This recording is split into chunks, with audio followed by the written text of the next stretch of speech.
US Iran वार्ता से जुड़ी बहुत बड़ी खबर आ रही है। इसके साथ शुरुआत, ईरान वार्ता का प्लान नहीं बना पा रहा। तो ईरान वार्ता का प्लान नहीं बना पा रहा, ट्रंप की तरफ से कहा गया। शुक्रवार को आ सकती है वार्ता की, लेकिन खबर यह भी ट्रंप बोल रहे हैं, ईरान का नेतृत्व विभाजित हो चुका है। डोनाल्ड ट्रंप की तरफ से यह बयान दिया गया। शुक्रवार यानी कल तक आगे की बातचीत को लेकर, वार्ता को लेकर कोई खबर आ सकती है, इस बात का दावा डोनाल्ड ट्रंप की तरफ से किया गया है। और साथ ही वो ये बोल रहे हैं कि जो ईरान की लीडरशिप है, ईरान का नेतृत्व दो धड़ों में बटा हुआ। डोनाल्ड ट्रंप की तरफ से यह दावा किया गया।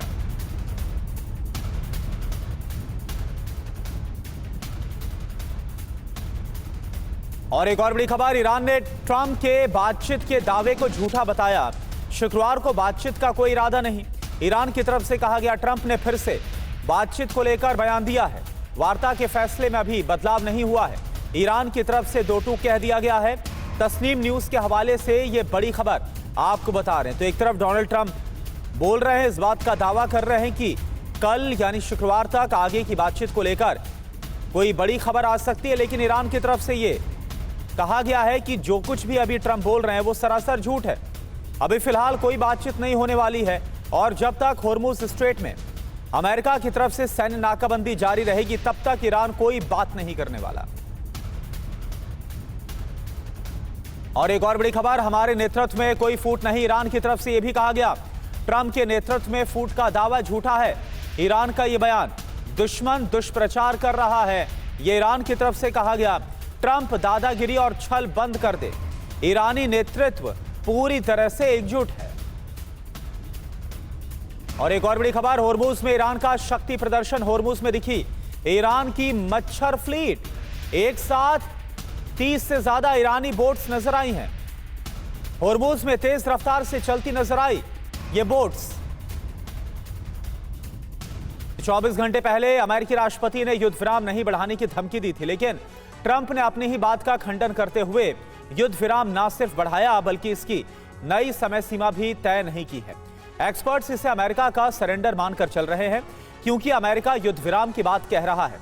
तो वहीं दूसरी तरफ ईरान ने अमेरिका को हमले की चुनौती दी है, यानी 39 दिन के युद्ध और 14 दिन के युद्ध विराम ने न सिर्फ ईरान से अमेरिकी सेना का भय खत्म कर दिया, बल्कि डोनाल्ड ट्रंप के कूटनीतिक षड्यंत्रों से भी उसे कोई फर्क नहीं पड़ता। ईरान ने पाकिस्तान के जरिए अमेरिका को सूचना भेजी थी, वो बुधवार को इस्लामाबाद वार्ता में शामिल नहीं होगा। इसके बाद भी वार्ता में भाग लेने की कोई संभावना नहीं है। इसके बाद ट्रंप ने युद्ध विराम बढ़ाने का ऐलान किया। युद्ध विराम की समय सीमा के बारे में कुछ नहीं बताया। ट्रंप ने कहा कि ईरान के प्रस्ताव भेजने तक युद्ध विराम बढ़ाया गया है। ट्रंप के युद्ध विराम अवधि बढ़ाए जाने का कोई मतलब नहीं है। हारने वाला पक्ष अपनी शर्तें नहीं थोप सकता। घेराबंदी जारी रखना बमबारी से किसी भी तरह अलग नहीं है। इसका जवाब सैन्य कार्रवाई से ही दिया जाना चाहिए। युद्ध विराम बढ़ाना निश्चित रूप से एक चाल है, जिसका मकसद किसी अचानक हमले के लिए समय हासिल करना है। अब ईरान के लिए पहल करने का समय आ गया है। दरअसल 39 दिन के युद्ध के दौरान अमेरिका ने ईरान के हर उस हिस्से, हर उस इंफ्रास्ट्रक्चर पर हमला किया जिससे ईरान का बुनियादी ढांचा तबाह हो सकता था। ईरानी शहरों को जोड़ने वाली मुख्य सड़कों पर हमला किया गया, ब्रिज पर बमबारी की गई, पावर स्टेशन से लेकर वाटर डिसैलिनेशन प्लांट्स पर भी हमला हुआ। कई हवाई अड्डे भी अमेरिकी सेना ने नष्ट किए, बंदरगाहों पर भी हमला हुआ। ईरान अब यह जान चुका है कि अमेरिका के पास ऐसा कोई टारगेट नहीं बचा जिसे वो हिट ना कर पाए, इसलिए वो इस चिंता से मुक्त है कि अब अमेरिका क्या करेगा।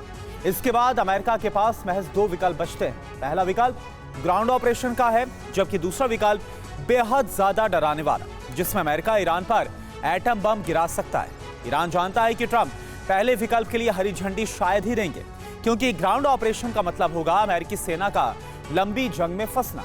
इसमें अमेरिका के हजारों सैनिक मारे जाएंगे, जबकि दूसरा विकल्प ट्रंप के लिए चुनना बहुत ज्यादा मुश्किल होगा, क्योंकि ईरान ने एनपीटी यानी कि परमाणु अप्रसार संधि पर हस्ताक्षर किए हुए हैं, जो किसी भी देश को उस पर परमाणु हमला करने से रोकता है।